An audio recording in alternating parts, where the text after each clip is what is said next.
We've spoken a lot on this channel about bad games, but not all bad games are created equal. You've got your bog standard bad game, which I usually categorize as something just kind of boring or clunky, usually doing its best to ape something else and doing a poor job of it, or in many cases trying to ape many something else's until it just kind of ends up being a mess of too many poorly understood ideas on top of one another. Or maybe it's just a bad game because it was a quick and easy cash grab. There are myriad genres of bad game. Driving around in f***ing trucks. But what I find particularly interesting is when a game isn't doing any of that and instead is a truly unique experience in its awfulness. A bad game that, while plunging headfirst into the $5 bin of shame, does so while carrying a real sense of direction and identity down with it. So was the fate of R-Toon's 2002 game Ghost Vibration, a ghost story horror game that is one part Luigi's Mansion, one part Fatal Frame, but like for babies, one part Resident Evil, and like 97 parts worth of botched plastic surgery disasters. Professor Utonium accidentally added an extra ingredient to the concoction, Chemical X. The sum of which adding up to a devastating goose egg of oof. This is right up my alley.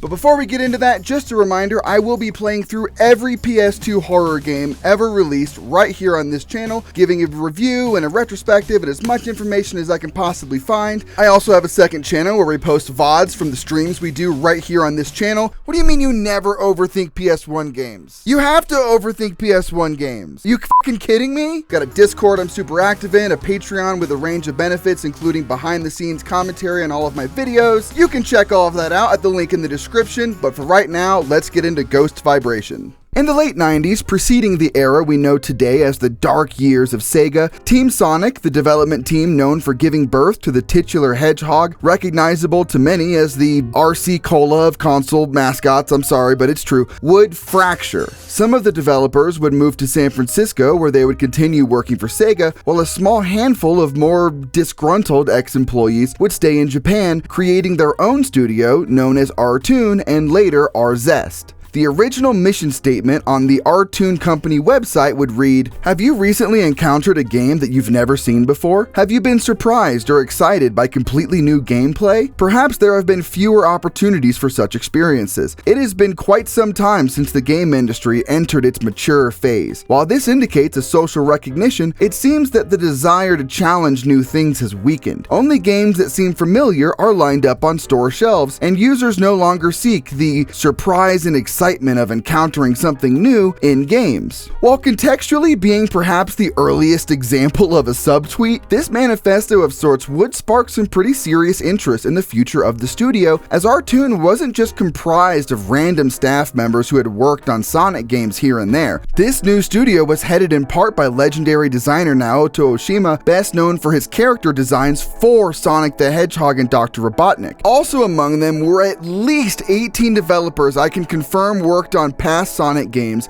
as well as another handful of folks from the Panzer Dragoon series and a larger handful of devs from other Sega titles. Now, I'm not 100% sure why all these developers left, and I'm confident they all had their own reasons, but looking back through Sega's history, the late 90s were a famously very hard time for them. Around the same time this group left Sega, the Dreamcast had died a famous death, the PS2 was announced, Sega began restructuring, spinning off multiple software divisions into subsidiary companies, and Sega was considering getting out of the console business altogether, which they would eventually do in 2001. So while I can't be sure of exactly why each member of the team left, there would have been a multitude of very good reasons. By the time the team got their teeth into Ghost Vibration and its GBA counterpart Ghost Trap, the studio of Sega Renegades had only developed two games, Pinobi Wings of Adventure for the GBA and The King of Fighters X Neo Blood also for the GBA. While neither of these games had exactly set the world on fire, so to speak, they weren't exactly complete failures either, both receiving lukewarm reviews and Pinobi being listed in an same SEC earnings report as a game that sold well in the marketplace. While the team would go on to create games that would be more popular than their early titles, such as Blinks and Swords of Destiny, that isn't really saying much, and they still weren't able to quite land a game that would be largely revered. It would appear this specific era of the company's history is especially on the down low, with my favorite example of this in an interview I found with producer Yoji Ishii with Schmipulations in 2014, in which the author's introduction reads, "Yoji Ishii is one of the luminaries of Sega history, designing and directing early arcade titles like Flicky and Fantasy Zone before moving into a producer role for Rystar, Panzer Dragoon, and others." Oh no, this game is one of the others, isn't it? Quick point of reference before we get into the opening cutscenes of this game. Do you guys remember enhanced CDs? They were CDs released primarily in the 90s and early 2000s that upon putting the CD into your CD-ROM, for those of you who are much younger, computers used to have these things in them where you could put CDs in them and you could watch movies and listen to music and all was right in the world. Well, there would be a kind of multimedia aspect to enhanced CDs, and you could watch music videos, read lyrics, see pictures of the bands, stuff like that. The opening cutscene of Ghost Vibration feels exactly like what you would see if you put one of those enhanced CDs of a nu metal band or a hard rock band back in the day into your CD-ROM. Not convinced? Okay, check this out.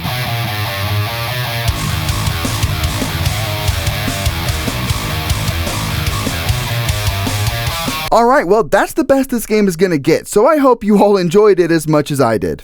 The story of Ghost Vibration follows a boy named George, his friend Alicia, and his Lips as they work together to exorcise the ghosts within a haunted European mansion, sucking them up with George's trusty spear gun, or at least I think it's the spear gun. With DSLs like that, I can't tell who's really doing the sucking here.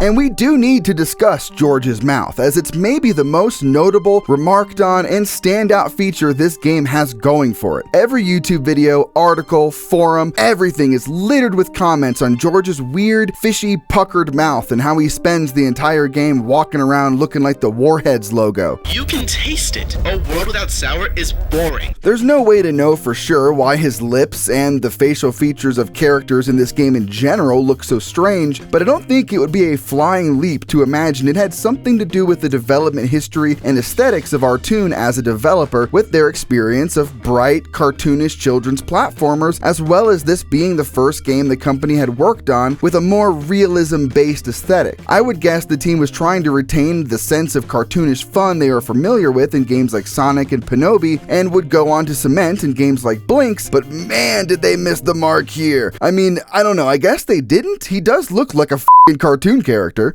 From a mechanical perspective, Ghost Vibration is essentially a rail shooter, only being able to move forward, not even back, as the IGN hands-on optimistically claimed in its original review. Nope, you only move forward, pull up your gun when a ghost is nearby, shoot your spear into a target, press circle to suck up the ghost's power, follow them around as they sway through the air, all while being careful to not let your power gauge overheat. That's pretty much it. You just hold circle until the power meter is nearly full, let go, and do it again and again and again until you drain the ghost's health meter, then you move on to the next area. It feels like a light gun game, but without the light gun, which would be actually kind of awesome. Can you imagine what that light gun peripheral would have looked like? But maybe it's good that that didn't exist, because if you carried something like that into a convention, you would be arrested so fast.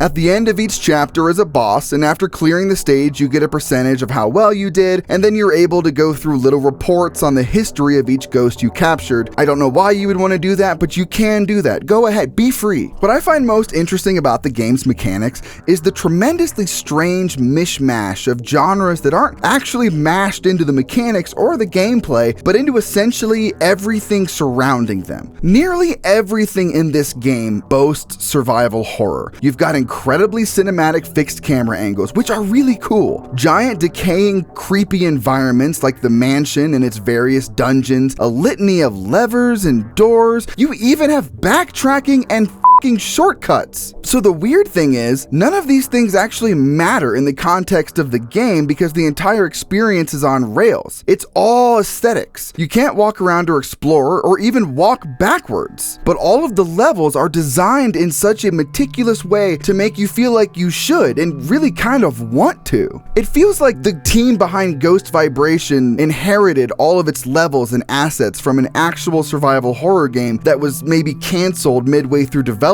and then the levels were just given to Artoon to staple something onto, and Artoon had no idea what to do with it, so they just put everything on rails. On rails.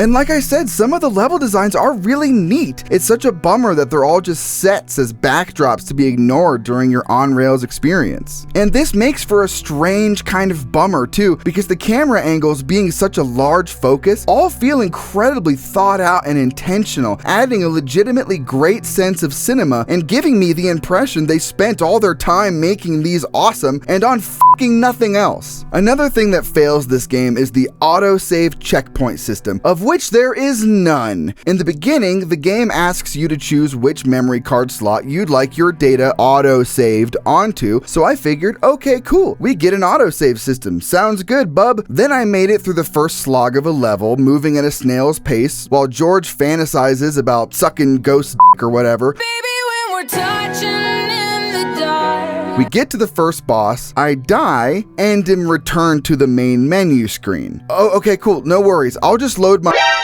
Where is it?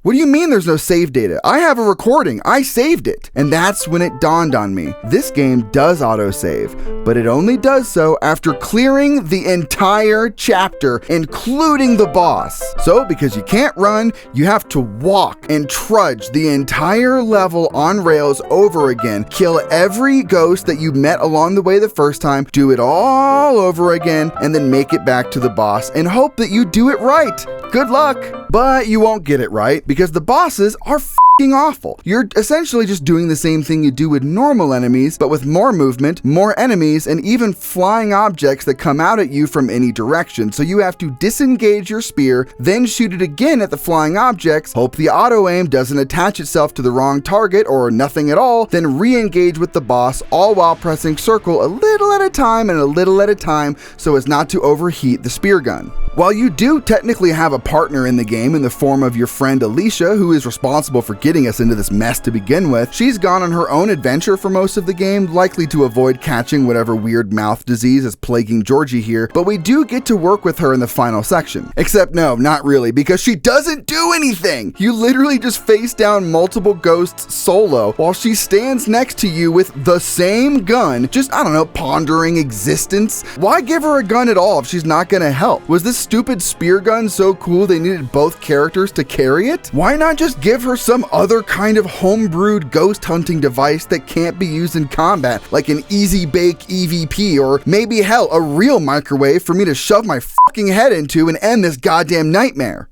Okay, so that's pretty much all there is to say about my experience, but there is one more point of contention I have to bring up regarding the game itself before we move on. Ghost Vibration's final boss might very well be the worst boss in the history of video games. No, I am not joking or being hyperbolic. Have a look for yourself, but just be warned, if you're sensitive to motion blur or dizziness, you may want to skip this section.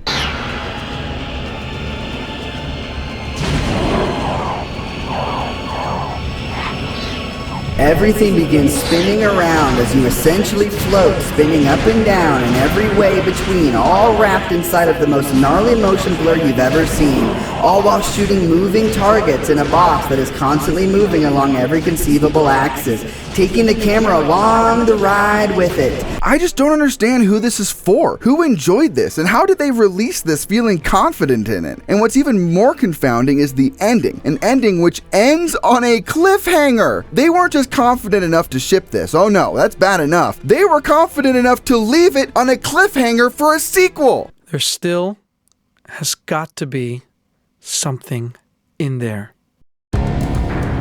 So what did people think of this game? Well, it's not exactly the easiest information to find, as the game is so obscure it lacks as much as even a Metacritic score. I did manage to dig up some reviews of it, most of which having to be translated due to the game only being released in Europe and Japan, but it was specifically the European reviews that I found most interesting, namely the French reviews. Hello, chérie. Où est mes tagues? One 2003 review from JuVideo.com writes, "The Japanese studio Artoon is trying its hand at a bad fake parody of Project Zero with Ghost Vibration. This arcade-oriented title fails in its attempt to make us shiver and shows a distressing lack of interest. We linger for 2 short seconds on the incredible design of the hero with his ridiculous outfit and his chicken-ass mouth." I love the French. Another great French review, this time from GameCult.com, reads, "For the duration of a game, you will put on a white blouse and protruding leather pants to solve a supernatural investigation at the risk of your life for Alicia, your childhood friend. And as they say, friendship is priceless, which the player will learn the hard way by playing this insignificant piece of crap from Artoon. The atmosphere is non-existent, the character equipped with a yellow can on his back and a rat trap as a headband crawls around like a larva. The story may reveal itself implicitly throughout the adventure, quote-unquote, but this will hardly push a normally constituted individual to persevere." You know, people often say that the stereotype of the French being snarky and rude isn't real, but I don't know, man. I appreciate the snark of the French very much. I also appreciate them for bringing us the pencil sharpener, something that, as a child with insane ADHD, allowed me an excuse to get out of my chair in nearly every class. The only positive review I was able to find on the game was also the most recent, from a user on glitchwave.com by the name of Peebles, who gave the game 5 stars? Nice one, Peebles. I'm glad someone enjoyed, bosses and level design? You don't even get to explore the levels. What do you mean, the bosses? Okay, now I'm invested in the life of Peebles. If Peebles gave Ghost Vibration 5 stars, what did they dislike? Texas Chainsaw 1982, Man of Medan, sure, this all seems relatively on the level. They gave The Suffering 0.5?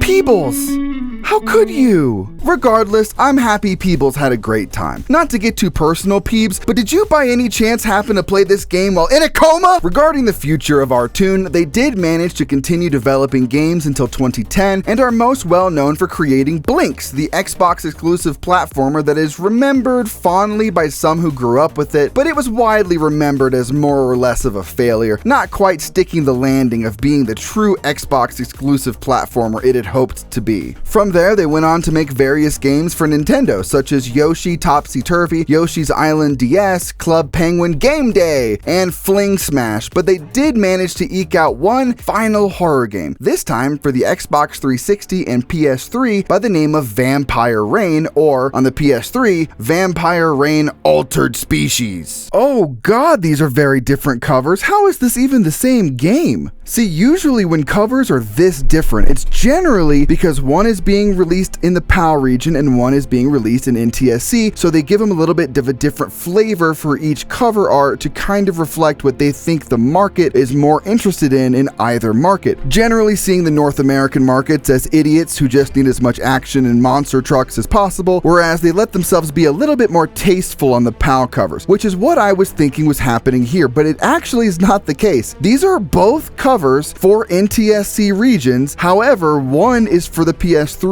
and one is for the Xbox 360. Looking deeper, I know this isn't a video about Vampire Reign, but the issue with these covers, I'm just kind of obsessed with now.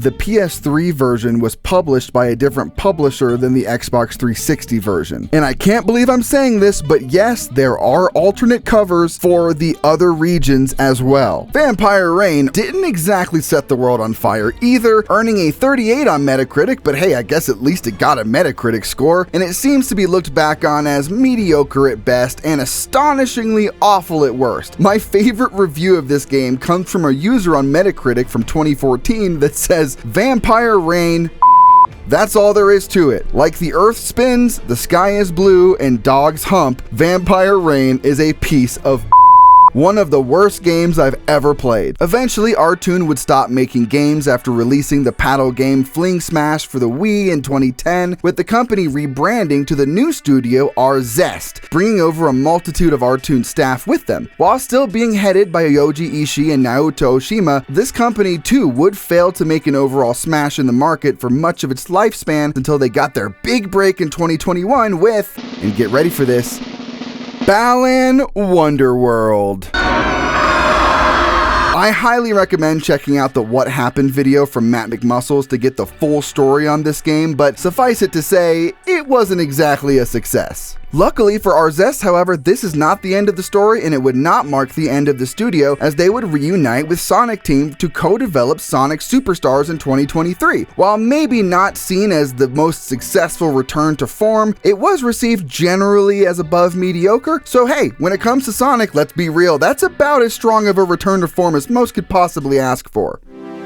Alright y'all, that's it for me this week. Please, if you had a good time, throw me a sub. Don't forget to like the video, as that sends YouTube a happy signal and it gets suggested to more folks like you and like me. Huge thanks to my Patreon supporters, Mr. Nobody and Sock Ray Blue. Thank you all so much for watching, and I'll smell you later.